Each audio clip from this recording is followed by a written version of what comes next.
Di setiap keunggulan selalu ada kelemahan. Sekarang kita akan mengupas tuntas apa saja kelemahan tim top 6 coret 1 yang ada di Liga Premier Inggris. Lengkapnya kita bahas hanya di obrolan bola anak rental.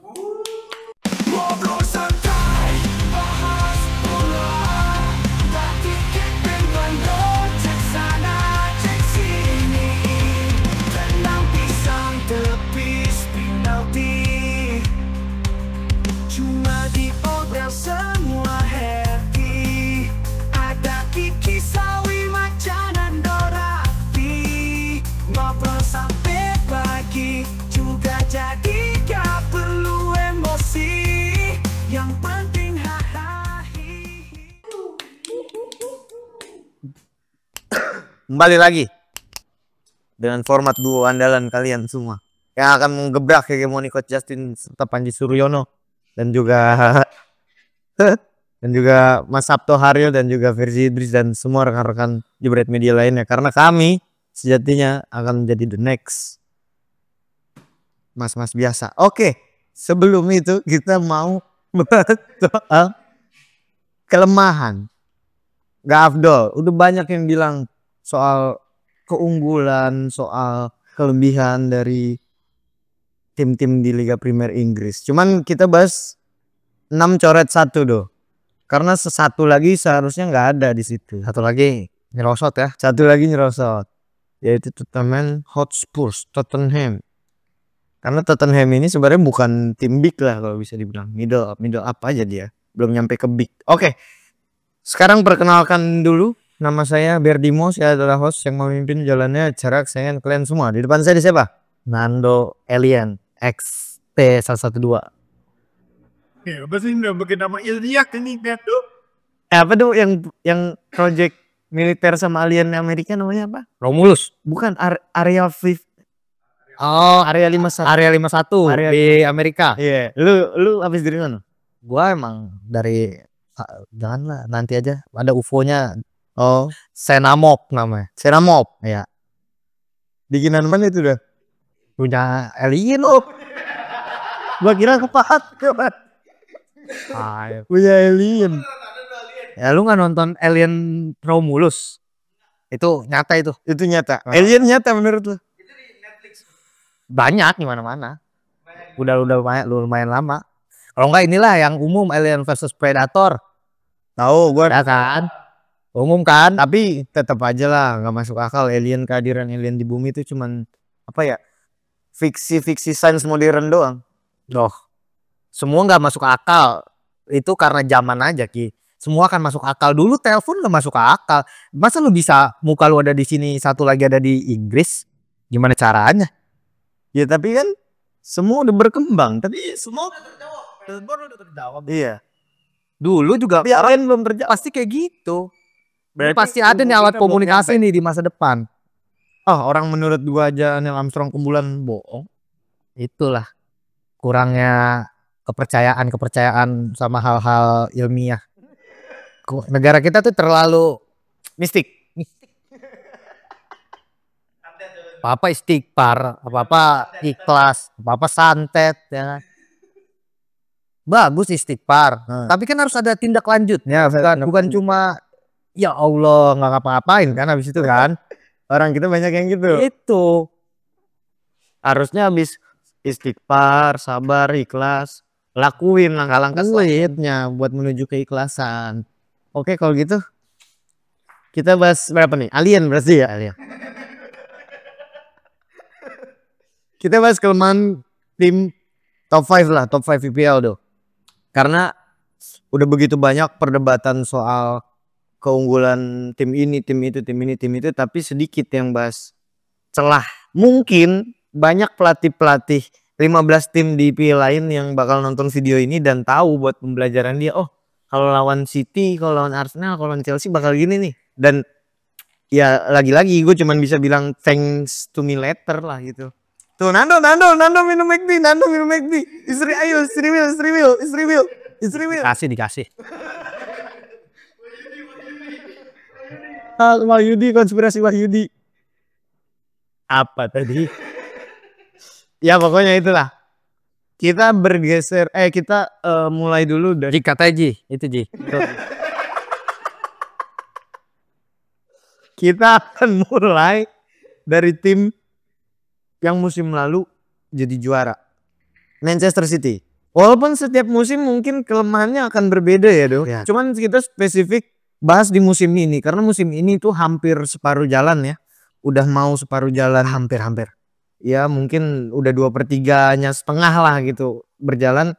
Apa yang lu lihat kurang dari Manchester City yang bisa dieksploitasi sama orang-orang sebenarnya? Menurut gua, dan ini cukup mudah ya harusnya untuk ditelati dan dimengerti, ini cukup mudah. Manchester City musim ini enggak seperti musim-musim sebelumnya. Pertama, faktor kepuasan pemain yang sudah merasa cukup. Ya. Kalau ibarat manusia mereka udah settle lah. Ya. Mereka udah nyaman gitu ya. Zona nyaman. Motivasinya juga nggak sekuat beberapa musim lalu atau musim lalu ketika mereka dapat treble. Di track juara juga mereka terlihat santai dengan Pep juga kalah masih santai aja, mereka masih nyaman lah. Tapi untuk secara taktikal yang harus dieksploitasi dari Manchester City menurut gue lini tengah.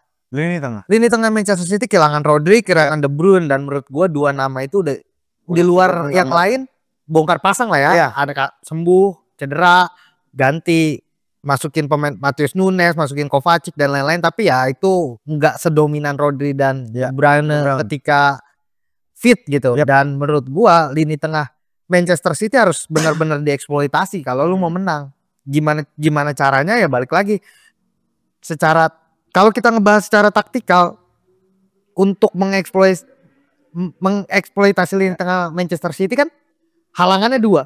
Lu harus lepas dari pressing tinggi lini depannya, lu harus keluar dari perangkap trap si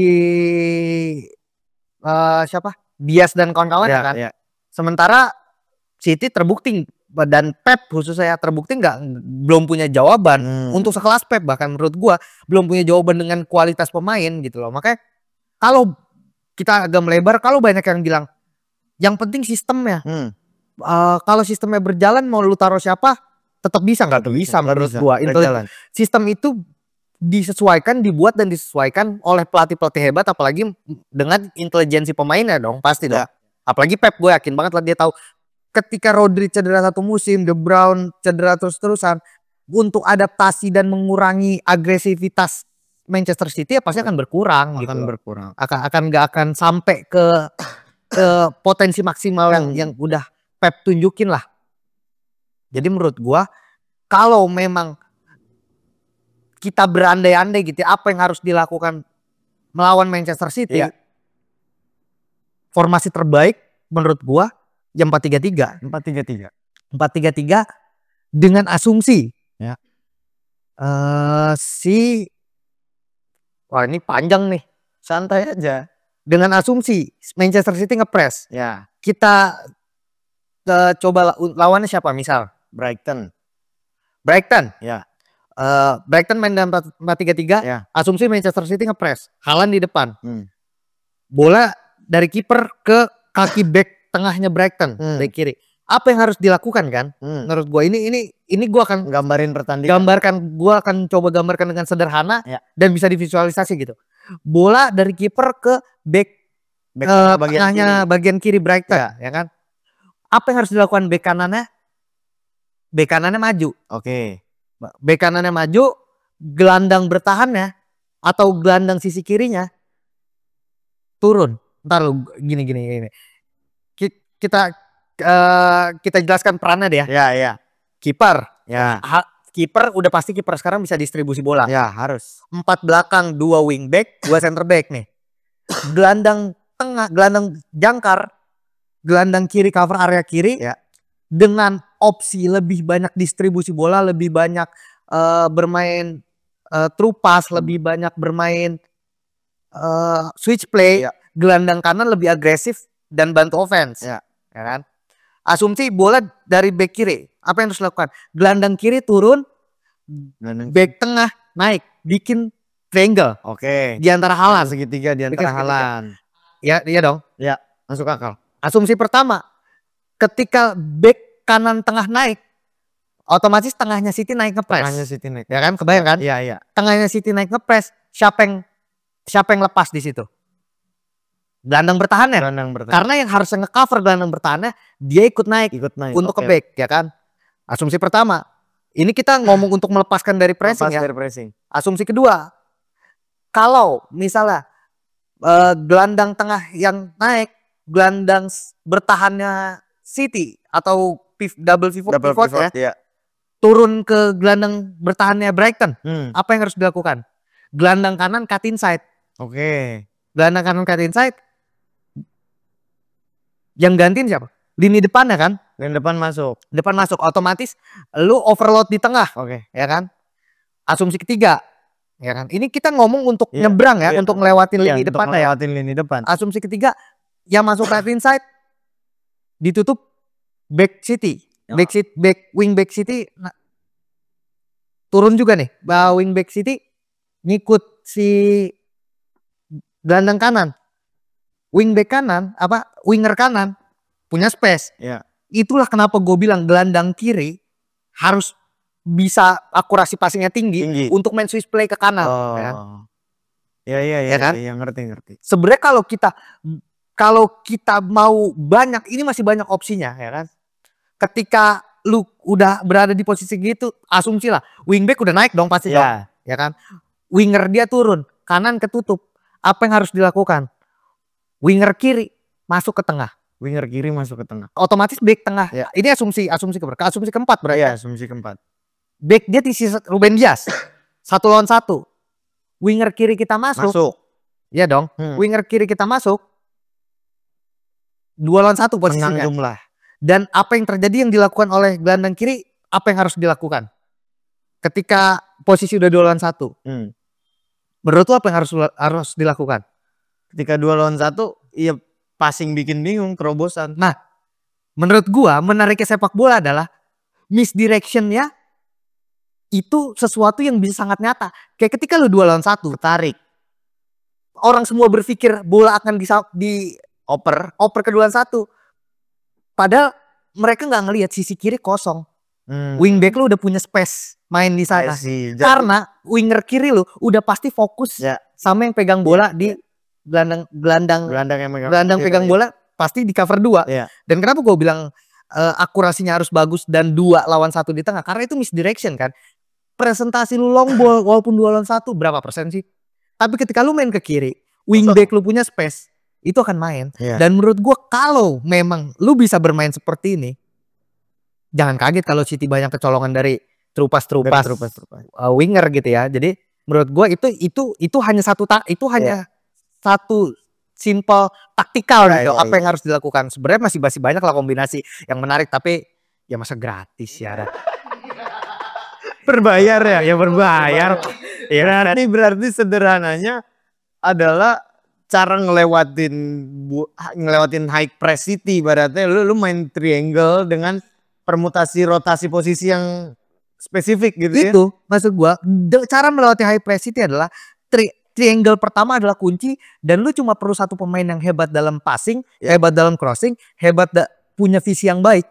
Bukan pemain yang larinya kenceng, bukan pemain yang syutingnya keras, bukan pemain yang badannya tinggi. Itu penting tapi bukan itu. Faktor kesekian lah. Makanya kalau kita tarik lebih jauh Real Madrid atau lebih jauh lagi Toni Kroos ya,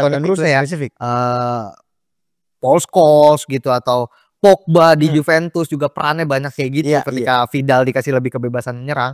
Jadi hal-hal kayak gitu, pemain-pemain yang kayak gitu tuh sangat krusial. Jadi kalau gue bilang siapa yang paling potensial untuk mengalahkan City, ya menurut gua umpan-umpannya di sana mungkin ada Thomas Partey kalau Arsenal bisa dimanfaatkan gitu ya, Declan Rice ya kan. Kalau di Liverpool kita punya McAllister ya kan, kalau di Szoboszlai, kalau di Chelsea ada Caicedo, ada Enzo cadangan terus sih. Secara akurasi dia masih bagus kan, gitu. Dan Bruno juga kalau Manchester ya pasti Bruno gitu. Jadi masalahnya pelatihnya berani nggak untuk start duel di sepertiga awal kan masalahnya. Apakah itu perannya berarti ya seorang pemain tengah juga harus bisa menyisir sisi sayap ya berarti ya. Dan sepak bola modern kayaknya wajib sih ya. Dan pemain sayap juga harus bisa menjadi pemain midfield lah ibarat. Harus kalau itu harus versatility sangat dominan orang lah ya, di sepak bola modern sekarang gitu. Nggak bisa lu di kiri di kanan nggak, sulit lah keluar dari tekanan gitu.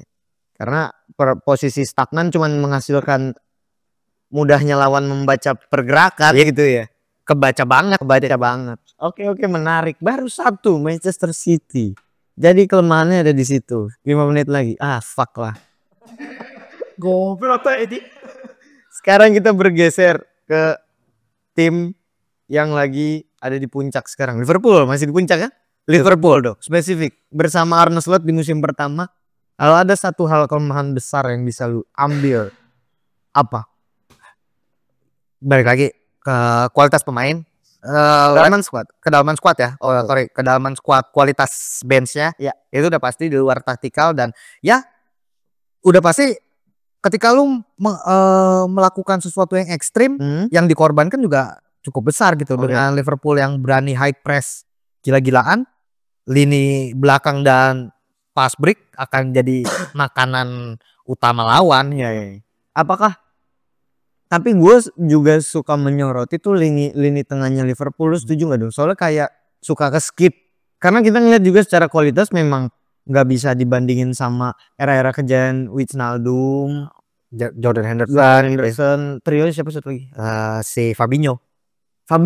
Maksud gue kayaknya agak susah kita untuk naruh standar di prime-nya mereka lagi gitu. Karena memang apa secara kualitas pemain ya oke, gue percaya oke. Cuman secara konsistensi kan Szoboszlai juga ada Curtis Jones sering dimainin jadinya gitu. Nah apakah lini tengah ini juga jadi kelemahan Liverpool, apa murni karena Arne Slot itu suka nge-skip lini tengah aja? Kalau menurut gua, kalau kita compare dengan era kejayaan ya, balik lagi ketika lu punya Fabinho, Jordan Henderson dan Wijnaldum itu which is lengkap gitu. Lu ada defensif, lu ada box to box, dan lu ada kreatif. Di mana Wijnaldum ambil peran itu dan bisa. Tapi sekarang lini tengahnya Liverpool menurut gua over kreatif, terlalu banyak pemain stylish. McAllister, Szoboszlai, terus sekarang Gravenberch oke lah. Untuk menjaga lini pertahanan, box to box masih box to box, terus sebagai penyalur juga sangat berhasil gitu di tangan Arne Slot musim ini.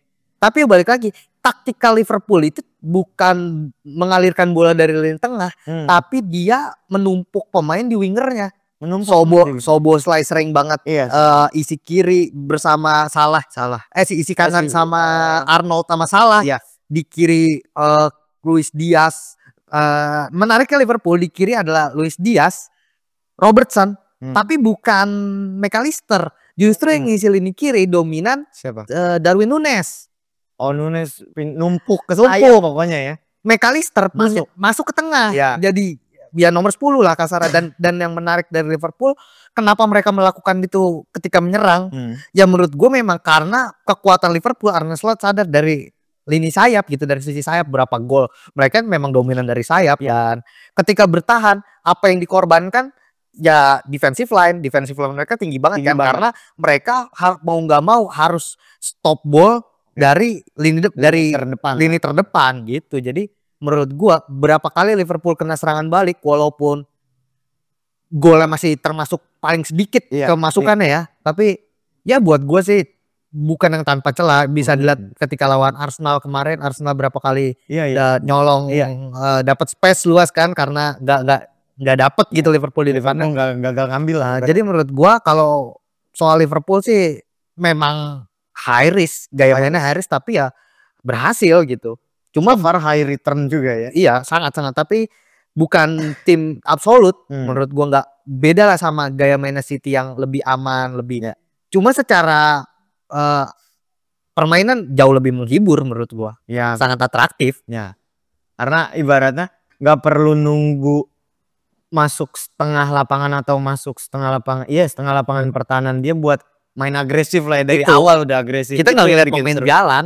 Itu yang bikin seru, karena ya itulah pertahanan pertama dimulai dari penyerang ya. Itu sebenarnya kan. Filosofi itu ya oke lah. Mana kalau dibilang beresiko ya semua taktik apapun punya resiko. Tinggal bukan masalah taktik ya, tapi eksekusi di lapangannya aja. Dan Liverpool cocok ternyata dengan taktikal kayak gitu. Oke, sekarang kita bergeser ke tim apa dulu? Chelsea dulu deh, Chelsea dengan Enzo Maresca dan angin-angin segarnya nih loh. Apa kelemahan terbesarnya menurut gue Chelsea ya. Ya kalau Chelsea sih balik lagi ya. Masih kita nggak musim pertama Maresca ya nggak bisa. Arne Slot juga musim pertama tapi udah kelihatan gitu polanya. Kalau Maresca ya pasti nuansa Pep masih ada walaupun bukan yang 99% gitu tapi masih dominan. Yang kedua permasalahan yang paling sering terjadi sama Chelsea ya inkonsistensi gitu. Ya, segame main bagus, segame angin-anginan, segame main bagus dan menurut gua Chelsea tanpa Palmer akan cukup kesusahan sih.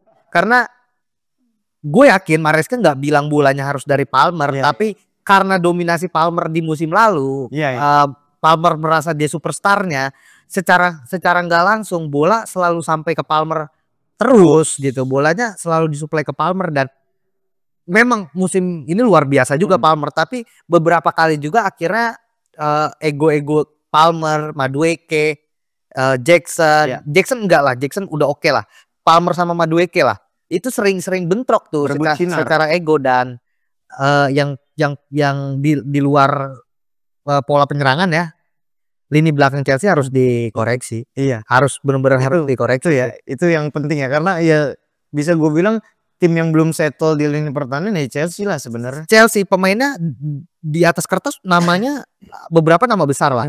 Fofana, terus Reece James dan lain-lain, tapi ya Reece James udah nggak bisa diharapin, udah gendut ya kan. Iya udah cedera lagi. Fofana juga enggak ya. Lini belakang Chelsea lah karena mau sebagus apapun permainan mau golin kayak gimana kalau lini belakangnya rentan jebolan juga. Akhirnya nggak tenang kan, lini tengahnya tuh nggak tenang untuk fokus menyerang, lini depannya fokus ke belakang. Jadi ya Chelsea masih fundamental lah. Masih fundamental. Itu alasannya masih agak jauh buat bersaing juara dari titel rest. Tapi kalau 4 besar sih bisa banget. Oke. Enzo Maresca dengan lini pertahanan yang jadi masalah. Kita bergeser ke London Utara, ada Arsenal. Arsenal mah udah sering dibahas ya. Arteta udah yang kerok. Punya mental juga itu ya. Udah habis golin. Arsenal tuh di fase yang kalau kita ngegolin deg-degan, karena takut dikurung, kegolan juga deg-degan, takut kalah. Udah Arsenal tuh udah cukup lah, udah kalau pemainnya semua fit gitu ya, di luar striker, taruhlah Arteta ngotot nggak pakai striker, oke kita ikutin. Tapi ketika kita ngomong fit nih, nggak ada cerai, ketika lu terus main kayak gini, ngegolin satu ngasih lawan main, ya lu nggak akan kemana-mana. Tapi ada hipotesis menarik. Bisa jadi itu bentuk inkonsistensinya Arsenal doh. Menurut gua itu terlalu konsisten untuk inkonsistensi gitu loh. Dan terlalu disiapkan untuk inkonsisten. Terlalu well prepare ya. Iya, terlalu siap untuk bermain kayak gitu. Udah terlalu siap untuk kalau low block nahannya di mana, cara bertahan di mana. Itu memang udah disiapin menurut gua. Dan terlalu ketergantungan sama set piece sekarang tuh. Bener. Kalau Arsenal mah kayak seakan lu gak punya cara buat skor lewat open play gitu. Sementara sebelum kita mengandalkan set piece kayak gitu, mampu bisa cetak gol banyak dari open play. Dan menurut gua ya itu harus dihilangkan lah ke kayak apa doktrin kayak kita cari corner ya. Kalau bisa cetak gol nggak usah nyari corner atau free kick. Kalau selama 0-0 sih dan semua sehat, Arsenal sih oke banget. Mendominasi gitu. Tapi kalau udah ngegolin satu itu yang penyakit. Masalah dimulai ketika Arsenal unggul ya sih. Itu unggul deg-degan, kegolan deg-degan. Arsenal dengan masalah fundamental lagi-lagi Mikel Arteta yang harus berpikir gimana caranya nggak jadi pengecut ya dulu. Itu memang bajingan cupu itu. Terakhir Manchester United. Kita Amorim nggak bisa kita nilai. Karena belum video ini di syuting, baru mau tayang baru mau tanding weekend ini gitu. Cuman selama musim ini dimulai dari Ten Hag sampai transisi ke Van Nistelrooy, ada gak satu hal yang tetap sama kelemahannya? Ego pemain udah pasti. Ya, ego Bruno, ego Rashford di sana sangat mendominasi ya, sangat kental, menunjukkan kalau ya gua superstar nih, gua nggak mau mundur, nggak mau defend, marah-marah, terlalu banyak malas terlalu banyak mempertanyakan keputusan wasit, keputusan temennya sendiri bahkan kalau kayak gitu. Ya itu harus diredam lah sama Amorin ya kan. Hmm.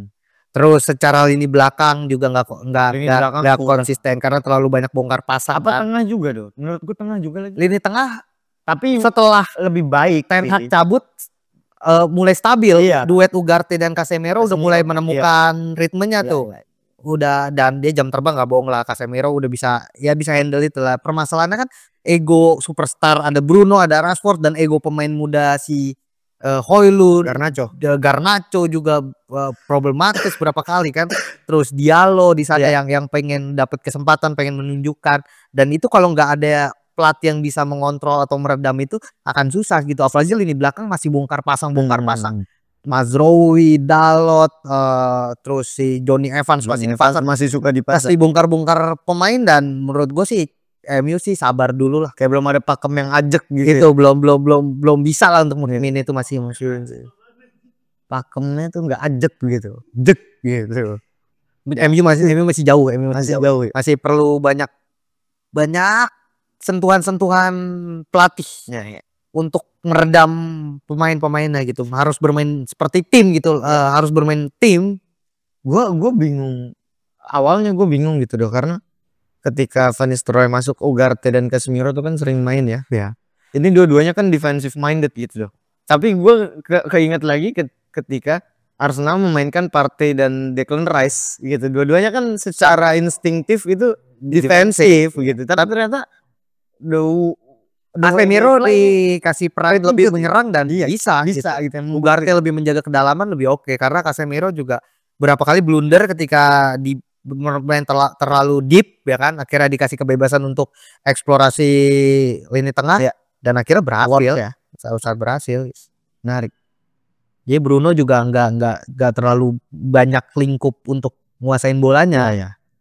Itu kayaknya salah satu upaya Van Nistelrooy mengurung jiwa superstar Bruno. Itu juga jadi dijatahin lah kasarnya. Itu bukan segalanya ya. gitu. Apa zone lu di sini ya kan? Area.